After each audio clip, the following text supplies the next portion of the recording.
গাইবান্ধার গোবিন্দগঞ্জ উপজেলার মাঠ জুড়ে এখন শুধু সবুজের ছোঁয়া।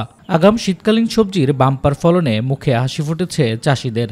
একের পর এক ক্ষেতে লাউ, বেগুন, শিম, টমেটো, ফুলকপি সবই যেন সমান তালে বেড়ে উঠছে। টানা বৃষ্টির পর জমির উর্বরতা বেড়ে যাওয়ায় কৃষকেরা কাজে আরও মনোযোগী। আবহাওয়া অনুকূলে থাকায় রোগবালাইও কম, ফলে ফলন আবারও আশাব্যঞ্জক। ইতিমধ্যে এসব আগাম সবজি স্থানীয় বাজারে আসতে শুরু করেছে। চাহিদা বেশি, দামও ভালো, আর তাই বাড়তি লাভে খুশি কৃষকেরা। আমি মূলো করছি, পেঁয়াজ করছি, পেঁয়াজ লাগাচ্ছি বা কলা লাগাচ্ছি। দামটা যদি ভালো পাই তাই ইনশাল্লাহ আমরা হয়তো কৃষকরা লাভবান হতে পারবো।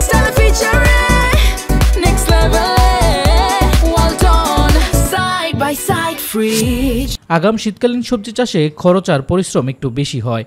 পোকামাকড়ও থাকে, তাই কীটনাশক, আলোকফাত, ফেরোমন ফাঁদ সবই ব্যবহার করতে হয়। তবে অসময়ে বাজারে এসব সবজির চাহিদা থাকে বেশি, দামও ভালো মেলে।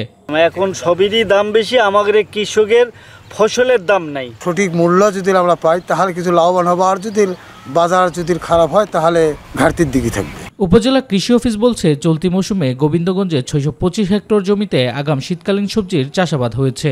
উন্নত বীজ, সারের সঠিক ব্যবহার ও মাঠ পর্যায়ে পরামর্শ কৃষকেরা ভালো ফলন পেয়েছে। শীতকালীন যে আগাম সবজির চাষের আগ্রহ সেটা দিনকে দিন বাড়তেছে। আর আমরা উপজেলা কৃষি অফিস থেকে কৃষকদের মাঝে বিভিন্ন জাতের শীতকালীন সবজি বীজ সরবরাহ করতেছি। কৃষকদেরকে আমরা টেকনিক্যাল সাপোর্ট দিচ্ছি, কিভাবে চাষ করলে তারা বেশি বেশি লাভজনক হবে, কম খরচে বেশি লাভ করতে পারবে। আগাম শীতকালীন সবজির ভালো ফলন ও দাম সব মিলিয়ে এখন আশাবাদী গোবিন্দগঞ্জের কৃষকেরা।